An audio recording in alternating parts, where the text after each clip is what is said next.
बिस्मिल्लाहिर्रहमानिर्रहीम। Islamic updates के मोअज़्ज़िज़ नाज़रीन, अस्सलाम वालेकुम। खजूर का शरबत गर्मी का तोड़, जिगर मसाने की गर्मी, दिल दिमाग की हिद्दत, ख़वातीन और मर्दों की पोशीदा बीमारियों, हाथ पाँव की जल, मैदे की तेज़ाबियत और आसाबी ताकत के लिए ये खजूर का शरबत हैरत अंगेज चीज़ है। पकी हुई 3 नरम खजूरें लेकर रात को 1 गिलास पानी में भिगो दे। सुबह इन खजूरों को इसी पानी में अच्छी तरह हाथों से मल ले कि खजूरों के रेशे पानी में हल हो जाए।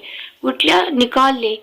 मशरूब तैयार है, इसको चस्की करके पी ले। सुबह रिहान मुँह इस्तेमाल करें, चाहे तो दिन में 2 बार सुबह शाम भी बनाकर पी सकते हैं। नोट, रोज़ाना ताज़ा बनाकर इस्तेमाल करें क्योंकि 12 घंटों के बाद इसमें खमीर पैदा हो जाता है। इस वीडियो को ज़्यादा से ज़्यादा शेयर कीजिएगा ताकि रमज़ान में सबके लिए आसानी हो।